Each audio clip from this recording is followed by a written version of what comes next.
Right, మనం చూస్తున్నాం Iran Israel America యుద్ధం స్టార్ట్ అయ్యి 10 days అయిపోయింది. ఈ 10 days లో ఇటు ఇరాన్ ఇజ్రాయెల్ కి మధ్య వార్ ఎట్లా నడుస్తూ ఉన్నా నష్టం మాత్రం భారీ స్థాయిలో ఉంది. అది మన ఇండియాకి సంబంధించి కూడా ఎఫెక్ట్ స్టార్ట్ అయింది. ఇప్పటికే చమురుకు సంబంధించి కూడా కష్టాలు మనం చూస్తున్నాం. రెండు ప్రక్కల నుంచి ఇటుపక్క ఇజ్రాయెల్ అమెరికా ఇరాన్ మీద దాడులు చేస్తూ ఉంటే అటుపక్క గల్ఫ్ దేశాలపై ప్రతీకారం తీర్చుకుంటుంది ఇరాన్. ఒక పక్క దుబాయ్ లో దాడులు చేసిన తర్వాత చేసినటువంటి కామెంట్ మనం చూసాం. కాకపోతే చేసిన తర్వాత కూడా మళ్ళీ ఎయిర్పోర్ట్ లో దాడులు మనం చూసాం. సో ప్రజలకు ఏమవుతోంది, మనం సోషల్ మీడియాలో చూస్తున్నప్పుడు కూడా చాలా వీడియోస్ వైరల్ అవుతున్నాయి. ఆ ప్రజల యొక్క భయం వాళ్ళ మాటల్లో తెలుస్తోంది. ఆ సైరన్స్ మోగుతూనే ఉన్నాయి. బయటకు వచ్చి మాట్లాడాలన్నా కనీసం బయటికి మెసేజెస్ పంపిస్తున్నారు. అసలు రావాలా వద్దా, సేఫ్ గా ఇక్కడ నుంచి గల్ఫ్ దేశాలకు పని కోసం వెళ్ళిన వాళ్ళు, ఇక్కడ ఉన్నటువంటి కుటుంబాలు బాధపడుతున్నటువంటి సిచ్యువేషన్స్ కానీ మేము ఉంటే ఉంటాము, మీరు మా కోసం బాధపడకండి, ఇప్పుడైతే కంట్రోల్లోనే ఉందని చెప్తున్నా వారి మాటల్లో భయం మాత్రం మనకి చాలా క్లియర్ గా కనిపిస్తుంది.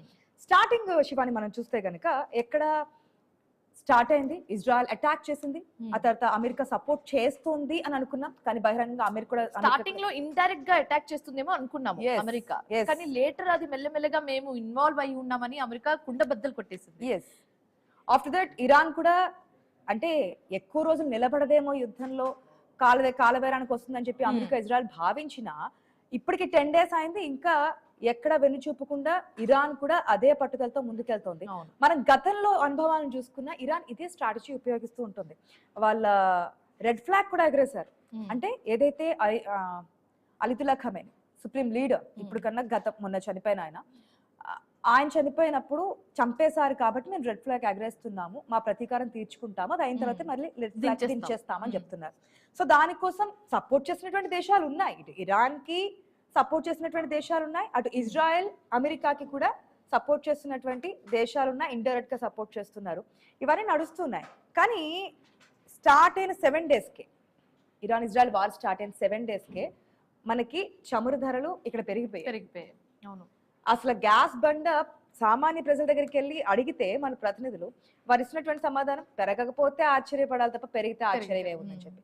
సో మన గవర్నమెంట్ ఇప్పటికే చెప్తోంది, ఆ సోషల్ మీడియాలో వస్తున్నాయి, పెట్రోల్ డీజిల్ ధరలు కూడా పెరిగిపోతున్నాయి, మొత్తం ఎక్కడికక్కడ ఇదైపోతుంది అంటే. నాట్ ఓన్లీ ఆయిల్స్ కానీ గుడ్ల విషయంలో కానివచ్చు, అరటి విషయంలో కానివచ్చు, మన ఇక్కడ లోకల్ రైతులు ఎక్కువగా దెబ్బతింటున్న సందర్భాలు కూడా మనం చూస్తున్నాం.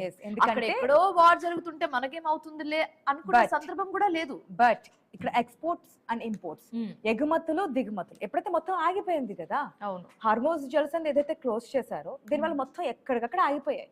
అందుకే కదా ట్రంప్ కూడా అక్కడ ఏం చెప్పారు క్లియర్ గా, ఇప్పటి వరకు రష్యా దగ్గర నుంచి ఆయిల్ చమురు కొనగద్దు, దానికి ఇండియా కూడా అంగీకరించిందని చెప్పినటువంటి ట్రంప్ ఒక్కసారిగా ఎందుకు మార్చారు? హార్మోజ్ జలసంధి దగ్గర, సముద్రం దగ్గర ఏదైతే ఓడలు ఉన్నాయో రష్యా ఓడలు, అంతవరకు మీరు కొనుగోలు చేయండి అని చెప్పి ఆయన మాట మార్చారు. అవును. సో ఇక్కడ ఏం జరుగుతోంది, ఏమవుతోంది, ఎక్స్పోర్ట్స్ ఇంపోర్ట్స్ ఎప్పుడైతే క్లోజ్ అయ్యాయో, అక్కడ ఆగిపోయాయో, ఈ యుద్ధం ఇంకా ఎక్కువ రోజులు జరిగితే గనక ఎటువంటి పరిస్థితులు ఉండబోతున్నాయనేదే ఇప్పుడు ప్రధానంగా అందరి ప్రశ్న కూడా. ఈ 3 దేశాల మధ్య జరుగుతున్నటువంటి, అంటే బహిరంగంగా సపోర్ట్ చేసే దేశాలను పక్కన పెడితే డైరెక్ట్ వార్ అనేది 3 దేశాల మధ్య జరుగుతుంది. అటు ఇరాన్ కి ఇజ్రాయెల్ అమెరికా కలిసి చేస్తున్నటువంటి యుద్ధం కాబట్టి. కానీ దీని ఇంపాక్ట్ ప్రపంచ దేశాల మీద చాలా బలంగా పడుతుంది, చాలా బలంగా. అన్ని దేశాలు కూడా ఇంపాక్ట్ అవుతున్నటువంటి సిచ్యువేషన్. అసలు గల్ఫ్ దేశాలు అయితే ఎట్లా ఉన్నాయో మనం చూస్తున్నాము.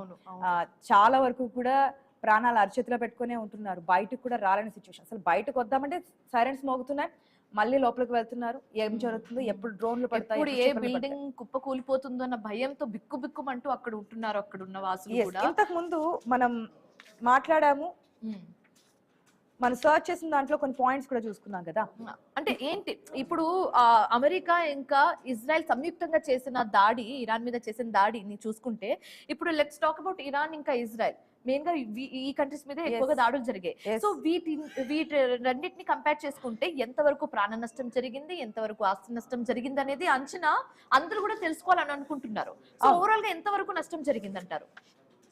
ఇక్కడ నష్టం దగ్గరకు వస్తే మనకి ఇరాన్ దగ్గర బలం తక్కువగా ఉన్నప్పటికీ కూడా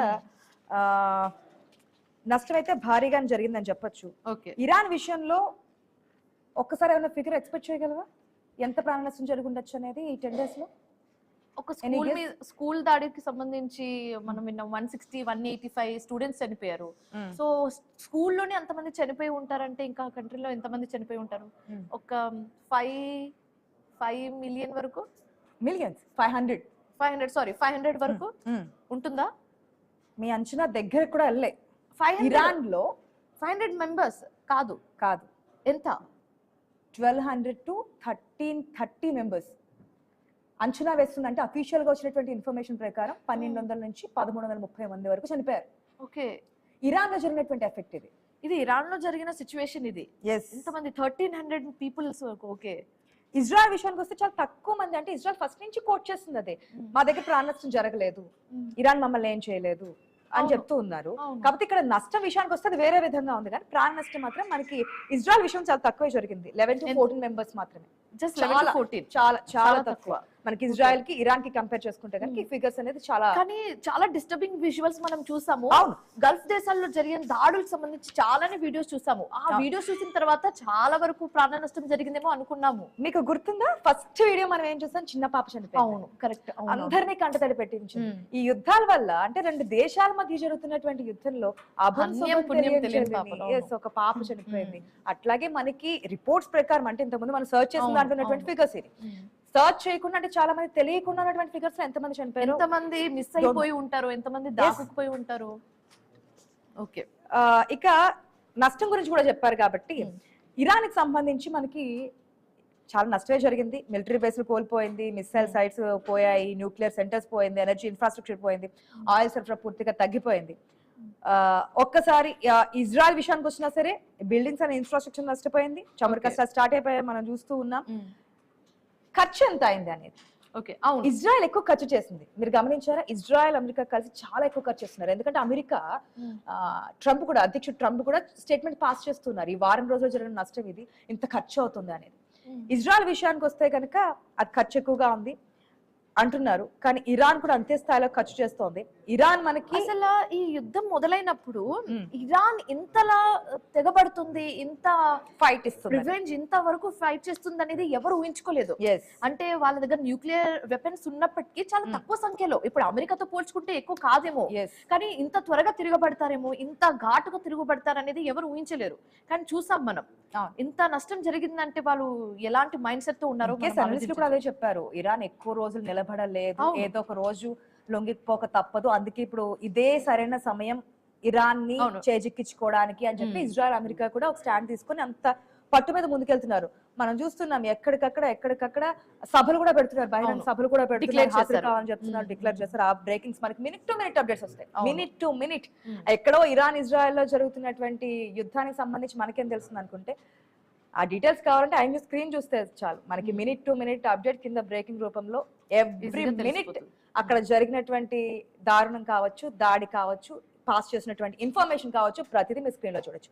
ఇక యుద్ధానికి సంబంధించి మరింత అనాలిసిస్, విశ్లేషణ